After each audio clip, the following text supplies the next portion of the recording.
Genesis chapter 32.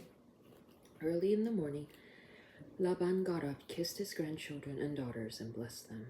Then Laban left and returned to his place. While Jacob left on his way, the angels of God met him. Then Jacob said when he saw them, "This is God's camp," and he named that place Mahanaim. Then Jacob sent messengers before him to his brother Esau to the land of Seir, the field of Edom. He also commanded them, saying, "This is what you should say to my lord, to Esau. This is what your servant Jacob said. I've been staying with Laban and have lingered until now. Now I've come to possess oxen and donkeys, flocks, male servants and female servants. I sent word to tell my lord in order to find favor in your eyes." The messengers returned to Jacob, saying, "We went to your brother to Esau, and he's also coming out to meet you, and 400 men with him." So Jacob became extremely afraid and distressed. He divided the people with him, along with the flocks and herds and camels, into 2 camps. For he thought, if Esau comes to one camp and strikes it, the camp that's left will escape.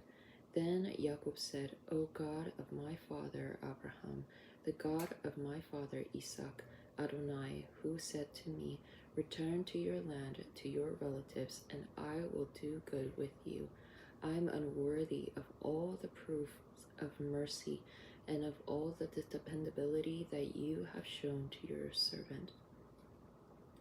For with only my staff I crossed over this Jordan, and now I've become 2 camps. Deliver me, please, from my brother's hand, from Esau's hand, for I'm afraid of him, that he will come and strike me, the mothers with the children. You yourself said, I will most certainly do good with you, and will make your seed like the sand of the sea that cannot be counted because of its abundance." So he stayed overnight there. Then from all that had come into his possession, he took an offering for Esau his brother, 200 female goats, 20 billy goats, 200 ewes, 20 rams, 30 milking camels with their young, 40 cows, 10 bulls, 20 female donkeys, 10 male donkeys. He put them in the hands of his servants, each herd by itself, and he said to his servants, "Pass over before me, and put a gap between each of the herds." Then he commanded the first one, saying, "When my brother Esau meets you and asks you, saying, 'To whom do you belong, and where are you going, and to whom all of these before you belong?' then you are to say, 'To your servant, to Jacob, it's an offering sent to my lord, to Esau, and look, he's also behind us.'" And he also commanded the second one, the third one, and all those who were going behind the flock, saying, "Say the exact thing to Esau when you find him.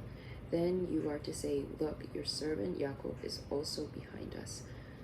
For he thought, "Let me appease him with the offering that goes ahead of me, and afterwards see his faith. Perhaps he will lift up my face." So the offering passed over ahead of him while he spent that night in the camp.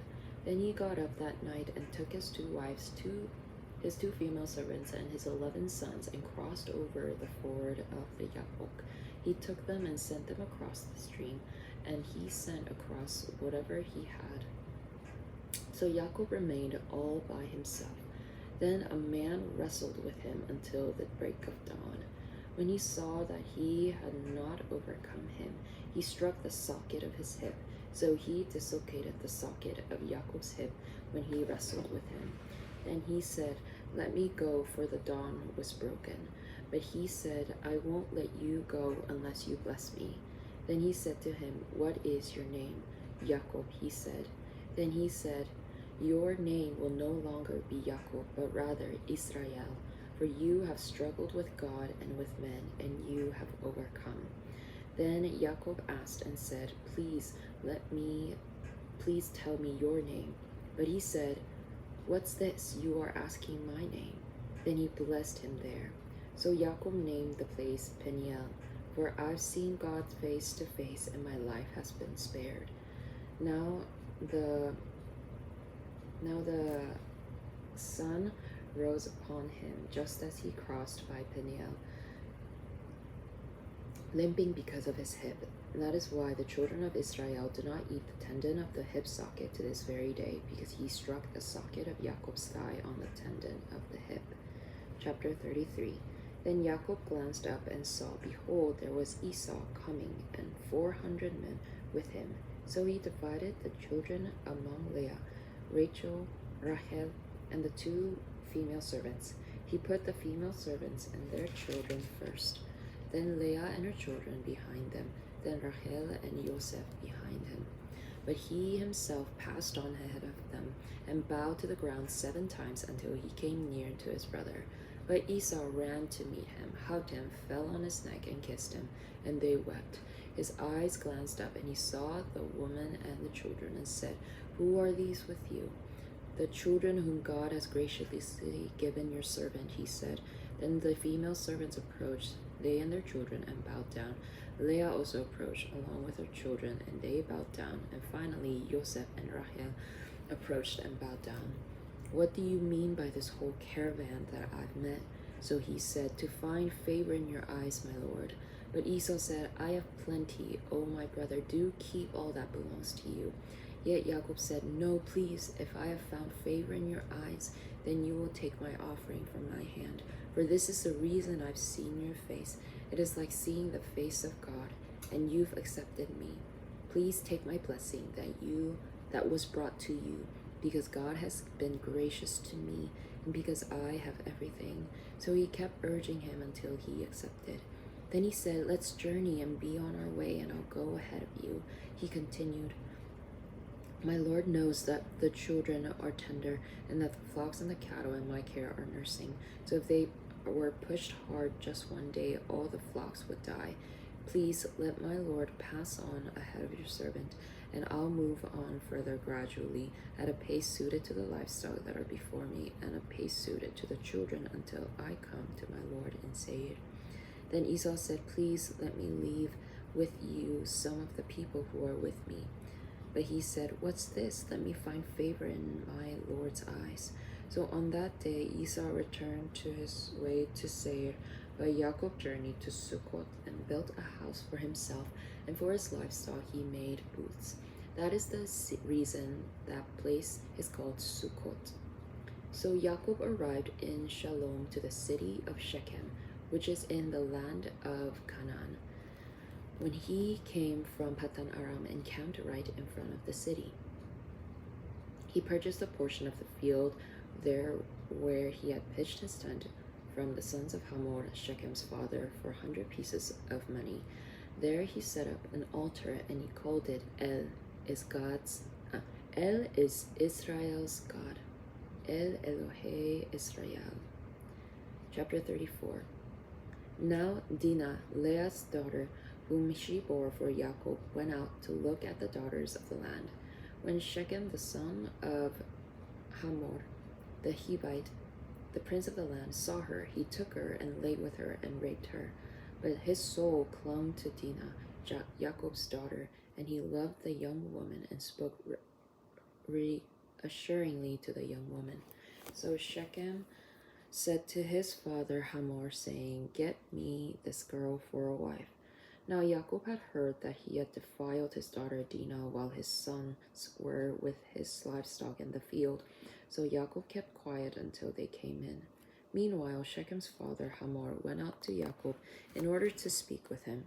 Jacob's sons had already come in from the field when they heard, and the men were deeply grieved and furious, because he had committed a vile deed in Israel by lying with Jacob's daughter, which ought never to be done. But Hamor spoke with them, saying, My son Shechem is very attached to your daughter. Please give her to him for a wife, intermarry with us. You can give your daughters to us, and you can take our daughters for yourselves. You can live with us, and the land will be open to you. Live in it, move about freely, and settle down in it. Shechem also said to her father and to her brothers, Would that I find favor in your eyes. Whatever you say to me, I'll give. Set the dowry and the presents as high as you like, and I'll give whatever you say to me. but give me the young woman as a wife. But Jacob's sons answered Shechem and his father Hamor deceitfully as they spoke, because he had defiled their sister Dinah. They said to them, "Why can't do this? We can't do this thing. Give our sister to a man who is uncircumcised, for this is a great disgrace to us. Only by this will we consent to you. If you will become like us by circumcising every male, then we'll give you our daughters and take your daughters for yourselves and live with you and become one people. But if you don't listen to us and be circumcised, we'll take our daughter and leave." Now their word seemed good to Hamor as well as Hamor's son Shechem. So the young man did not hesitate to do it, since he delighted in Jacob's daughter. Now he was honored above everyone else in his father's house. So Hamor and his son Shechem came into the city of their city and spoke to the men of their city, saying, "These men are enjoying a peaceful relationship with us, and they are living in the land and moving about freely in it. As for the land, look, it's spread out on both sides before us. We can take their daughters to be our wives, and we can give our daughters to them. But by this did these men consent to us, to live with us, and to become one people, when all our males are circumcised as they are circumcised.